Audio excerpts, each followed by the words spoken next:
La MONUSCO a-t-elle failli à sa mission en se retrouvant sur ces images avec l'AFC Barham 23? Oui ou non?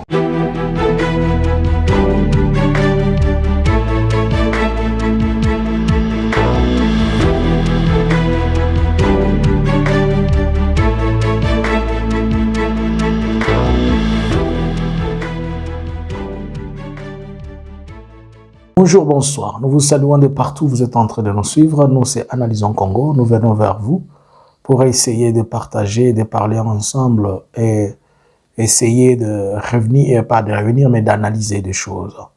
Likez, abonnez-vous, partagez. Ne manquez pas de nous suivre de partout. Nous sommes sur Facebook, YouTube, TikTok et suivez-nous aussi sur Eke Swahili. Alors, dans notre analyse live d'hier soir, nous avons épinglé sur quelque chose dont je trouvais important. Il était mieux que je revienne et que je vous explique en profondeur certaines choses. Il y a des photos qui sont devenues virales et qu'on peut le prendre pas à sa place alors qu'elle occupe une place aussi importante dans ce qui est de se passer et dans ce qui est en train de se dérouler en République démocratique du Congo. Avant tout, il s'est encore passé un incident à Bukama. Bukama, nous sommes dans les Olomami, dans le Katanga. 2 civils ont été blessés et 1 serait mort. Nous attendons peut-être la confirmation, puisqu'il a passé la nuit à l'hôpital général de Bukama. Qu'est-ce qui s'est passé? Les FARDC étaient en train de forcer les gens à leur donner l'argent le long de la rue. Et c'était vers les heures du soir. Alors, il s'est rencontré avec des jeunes de Bukama et ils les ont demandé à ces jeunes, ils étaient à 2. L'un, on l'a demandé, c'est ça ce qui est reporté, de donner l'argent. Et ayant dit qu'il n'a pas l'argent, le militaire l'a demandé de s'allonger sur le sol et il a tiré une balle à la main et une autre au pied. Et son frère qui voulait fuir, en voyant cela, lui aussi a été tiré. Et une 3e personne a reçu de balles. Alors, pour le moment, nous ne pouvons pas vous dire le bilan exact, mais nous attendons suivre un près de trop près, au niveau de l'hôpital de Bukama, l'hôpital général, pour savoir. Mais toute la question que moi je me pose, n'avez-vous pas remarqué que partout où on déploie les militaires de la FARDC, ils deviennent un problème à la communauté au lieu d'être une solution? N'avez-vous pas observé et remarqué que les FARDC, au lieu d'être proches de la population, ils s'éloignent davantage de la population? N'avez-vous pas remarqué que les FARDC sont les premiers à devenir les ennemis de la population qui doit les protéger, et ainsi donc la population même qui doit les protéger le renvoie? Je vais vous stipuler quelque chose. Aujourd'hui, nous sommes les 14. Bon, pour tous les amoureux, bonne fête de Saint-Valentin. Au Valentin, aux Valentines, ne dites pas que je vous ai manqué. Quand même, je vous ai quand même souhaité dire quelque chose. Le bureau de la FARDC ou le TD au niveau d'Ouvira, depuis cette semaine, il y a des gens qui ont été libérés vers les 10, les autres les 11, le 12, mais depuis les 8, les 7. C'est devenu une façon où le lieutenant-colonel de TD, avec ses gens, avec son staff des FARDC à Ouvira, sont en train de rançonner la population d'Ouvira. Pouvez-vous croire, après tout ce que la population d'Ouvira a subi, au lieu que les militaires viennent au secours, ce sont eux qui sont en train de rançonner la population. Ils nous ont montré qu'on les a donné ces 300, si c'est 400 $ de primes. Mais voilà que le TD fait arrêter tous les jours.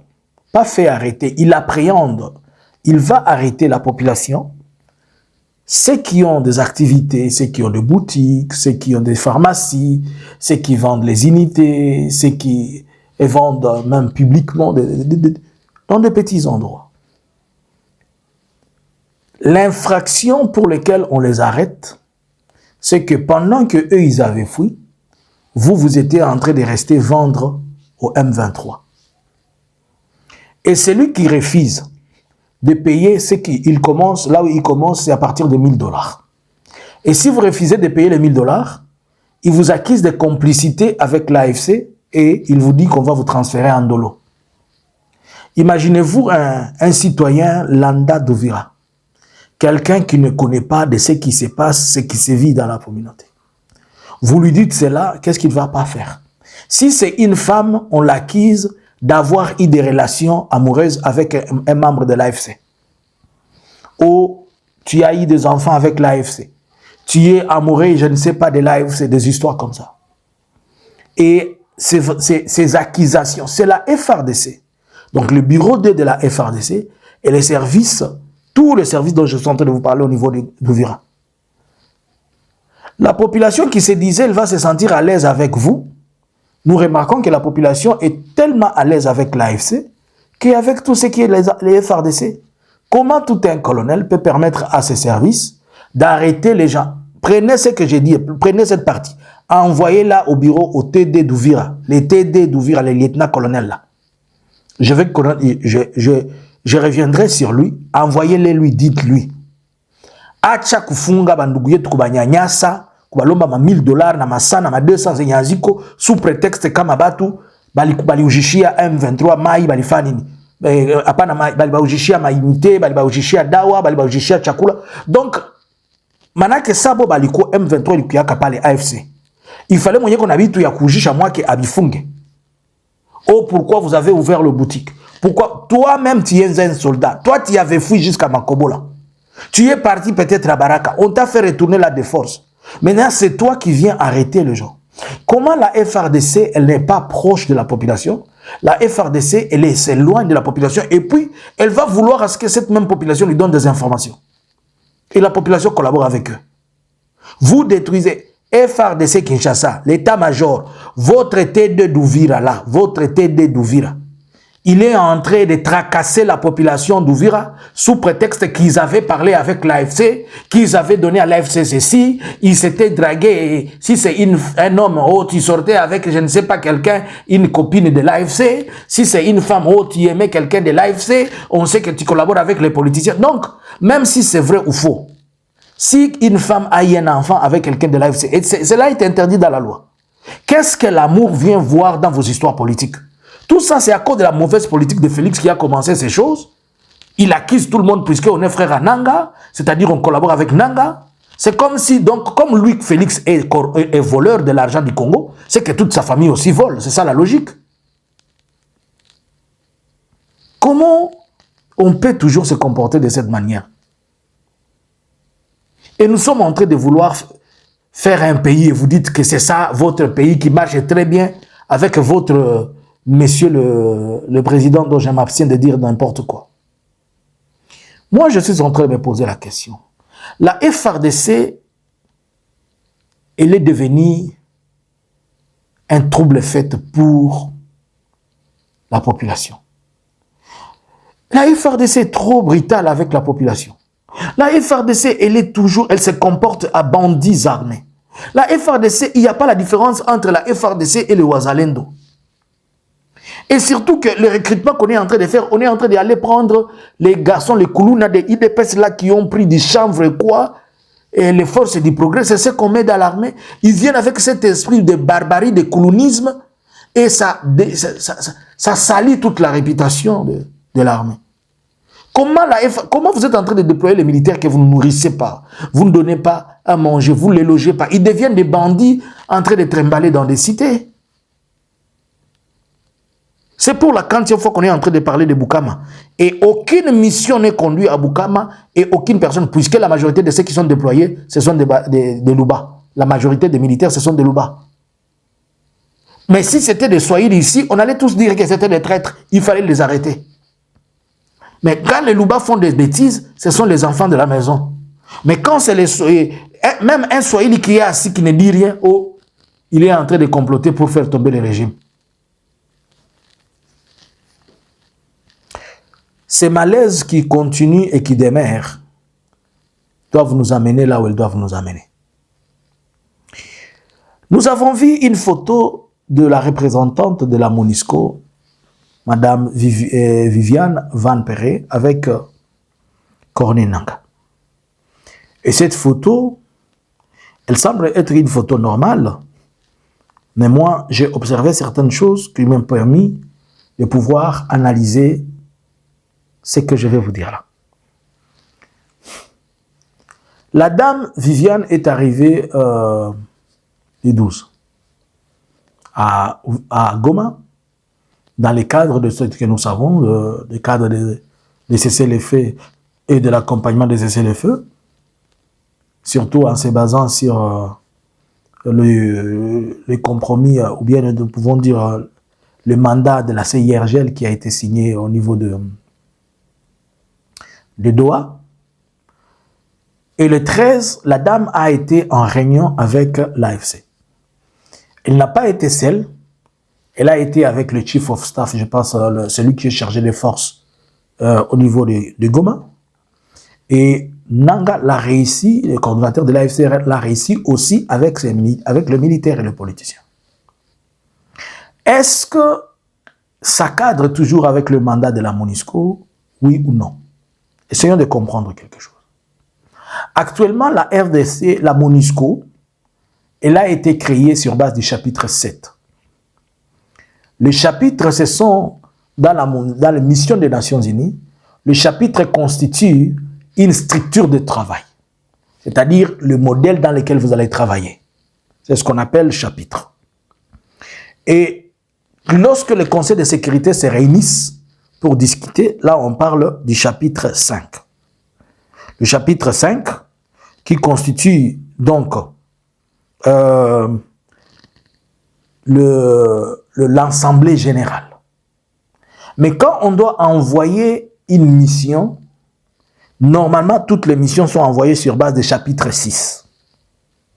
Je vous ai dit que pour comprendre c'est quoi les chapitres, je vous ai dit que le chapitre, c'est une type d'action, une manière dont ils doivent opérer. Alors, quand on envoie toutes les missions, quand la MONUC avait commencé, elle était sous le chapitre 6. Et dans le chapitre 6, on retrouve la médiation, le dialogue, la négociation, les bons offices, l'observation et la facilitation. C'est ainsi que la MONUC, à l'époque, elle avait pour mandat de dialoguer, elle avait pour mandat aussi de discuter de certaines choses. C'est ça le mandat qu'elle avait. Mais ici, nous sommes dans le cadre du chapitre 7. Maintenant, le chapitre 7, celui-là, il se retrouve entre l'article 39 et l'article 51 des Nations Unies. Le chapitre 7 demande certaines choses. Le chapitre 7, en opérant dans le sous-chapitre 7, vous pouvez faire des sanctions, vous pouvez demander les embargos, on peut utiliser la force et l'opération militaire ainsi que la protection des civils. Mais comme la mission des Nations Unies, elle est à la fois politique et militaire, dans le cadre politique, ils peuvent se rencontrer avec des belligérants ou des personnes contraires à ceux qui les invitent, tels que l'AFC, pour discuter des questions politiques. Puisque, ayant aussi mandat de pouvoir mener des négociations, créer un climat politique normal. Alors, dans le cadre même de ce chapitre 7, ils discutent politiquement, mais en même temps, sur cette photo, nous avons vu des images où il y a des militaires. Est-ce que ces militaires de la MONUSCO qui étaient en réunion, sont-ils partis à l'encontre ou bien ils étaient en train d'accompagner le chef qui était dans le cadre de sa mission? En un mot, nous pouvons dire que la MONUSCO à la fois à opérer politiquement, mais aussi militairement, elle doit opérer puisque le gouvernement et l'AFC se sont accordés sur des questions de cessez-le-feu. Et lui, comme un observateur, en venant dans le cadre des chapitres 7, il sera obligé d'utiliser certains endroits la force. Et toute la question que j'ai posée et que je continue à poser, va-t-il maintenant opérer en belligérant ou va-t-il opérer aussi en aide ou assistance ou appui à quelqu'un? Officiellement, il est invité par la FARDC, le gouvernement congolais. Donc nous comprenons que s'il doit apporter l'appui et l'assistance, c'est au gouvernement congolais, pas à une autre personne. Mais le fait qu'ils sont arrivés à un point où ils s'accordent avec l'AFC et le M23, nous comprenons que la diplomatie a aussi pris un ascenseur, aller vers le haut et permettre à ce qu'au moins ils peuvent s'asseoir et discuter des choses importantes. Par la même occasion, nous avons appris que juste après cette réunion, lorsque l'hélicoptère est sorti, l'aéroport de Goma, automatiquement, il a été fermé de nouveau.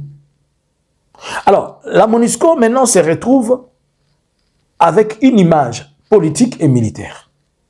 Mais quand ils vont aller en opération, ça va être militaire. Et c'est là où je suis en train de me poser la question. Va-t-elle appuyer si, par exemple, l'AFC protège la population et que les Wazalendo veulent menacer la population et la MONUSCO se retrouve dans ces champs-là, va-t-elle opérer avec l'AFC pour protéger la population ou bien il va dire que c'est la responsabilité du gouvernement congolais? Mais maintenant, si le gouvernement congolais agresse la population et que c'est l'AFC qui protège la population, que fera la MONUSCO? Il y a pleinement de questions et des questions qui n'ont pas encore trouvé de réponse, des questions sur lesquelles on doit tabler et discuter. Moi, je pense qu'à la fois que la MONUSCO est dans sa mission, mais aussi à la fois qu'elle ne doit pas discuter avec des groupes rebelles, mais elle se retrouve aujourd'hui dans ce cadre-là, entre parenthèses, de son mandat politique, on peut comprendre que l'AFC n'a plus cette image qu'on l'affiche dont on est en train de l'appeler des rebelles. Puisque si je vous pose la question, pourquoi la MONUSCO n'est pas partie causer avec les ADF Nalou, par exemple? Le conflit n'est pas seulement le conflit de l'AFC. Nous avons aussi des conflits sanglants dans l'Ituri. L'AFC, par exemple. Au courant de cette semaine, il y a eu une réunion, encore là-bas, les chefs d'état-major de l'Ouganda et celui de la FRDC, ils se sont rencontrés dans la partie de l'Ituri pour discuter, évaluer aussi les opérations qui sont en train d'être faites par rapport aux ADF Nalou. Et la MONUSCO, pourquoi elle n'est pas en train d'initier des activités ou bien initier quelque chose qui peut amener à la paix, s'asseoir aussi avec les Codeco, s'asseoir avec les ADF, discuter. Ici, nous pouvons comprendre que la diplomatie de l'AFC, elle porte des fruits. Et les fruits qui sont en train d'être portés, elles sont visibles, on peut les mettre sur la table. Désormais, je ne pense pas que lorsque la MONUSCO va discuter avec l'AFC, il va dire que je viens de discuter avec un groupe rebelle. Non. C'est le langage du gouvernement. Mais je suis sûr, et moi, si j'étais Corneille Nangaa, je dirais à cette dame, nous ne sommes pas et ne nous appelez pas des rebelles. Nous sommes des révolutionnaires. Si vous voulez venir parler, discuter avec nous, d'abord, la première des choses, changez les langages. Appelez-nous des révolutionnaires. Et dites à votre partenaire qui est Kinshasa, lui-même a déjà lu sur les ondes de la RTNC que nous sommes des révolutionnaires et il continue à nous appeler des rebelles. Comment? Et aujourd'hui, c'est démontré que ce n'est plus une rébellion, c'est une révolution qui est en train de revendiquer. Attention, lorsque la MONUSCO les approche, c'est que la MONUSCO a compris qu'ils ont des revendications qui sont aussi nobles et qui ont des revendications qui peuvent être mises à la table et discutées. Selon toi, cela est une réussite à l'AFC ou bien un échec? C'est une avancée ou un recul? À toi les claviers. Bonjour, bonsoir. Analysins Congo subscribers.